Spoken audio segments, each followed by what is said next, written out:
ça glisse, moi. Qu'est-ce qu'ils veulent?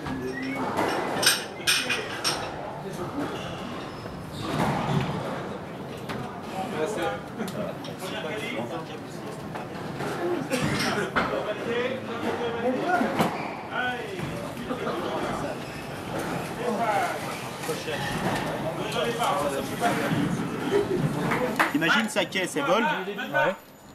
Il gueule, ma bagnole, ma bagnole. Il arrive, il arrive. Christophe, il voit la voiture en vol. L'autre, il me gueulait dessus. Voilà. Il me dit stop and go. T'as râlé. On a le droit de dire. Il me dit non, non, on n'en râle pas quand on est pilote. Comme j'ai toujours prôné ça, j'ai rien dit. Ouais. J'étais au stop and go, je suis revenu devant moi, j'ai fait ma caisse. Qu'est-ce que tu veux faire? Bah oui, c'est clair. Hexagone, je voudrais pas dire, mais t'as pas des pannes en 801, Patrick en 8021 et en un 4 sous en 8229. 4 sous très nettement amélioré. Amélioré. Un bout de papier ou... Alors Pierre, combien? Je sais pas. Peut-être 700 et quelques.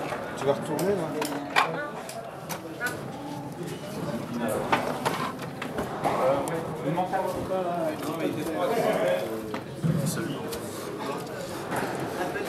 Ça c'est une opération très importante. J'en ai amené du plomb. Ah bah c'est un exemple de souplesse cette compagnie. Mais bon, il faut qu'on remette un plomb. Alors on remet le plomb. On le colle sur le double face. C'est quoi comme double face? C'est du double face très costaud, c'est du double face pour coller les miroirs. Il est relativement épais, mais à part un choc très violent comme la voiture a subi, puisque sur le Davic, le seul reproche du système et un inconvénient qui n'est pas possible à gommer, comme il y a du courant en permanence sur la piste, de pêche, tu vois, sur la eh bien si jamais une voiture part en marche arrière, eh bien elle repart à fond. par rapport à avant, comme C'est le seul inconvénient de ce système connu à ce jour. Tu fais quoi là, Fabien? En fait, il a un problème avec sa voiture, c'est tout simplement qu'il a changé de puce et apparemment elle n'est pas repositionnée comme avant et donc on a du mal à fermer la voiture. Et si les voitures sont pas fermées impeccablement, sur piste, au moindre choc, ça peut être dramatique. Donc on est en train de regarder, a priori ce sera un petit problème.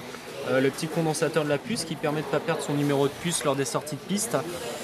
J'ai l'impression qu'en fait il gêne lorsqu'on referme la voiture. Mais ça, c'est une ancienne génération de puces.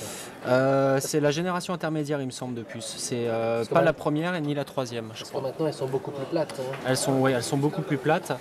Et en plus, c'est pas un endroit très approprié pour positionner sa puce. Maintenant, c'est ses réglages personnels, donc ça ne se juge pas. Mais j'ai l'impression que la puce gêne pour refermer, mais c'est pas grave. Hein. On va trouver une solution.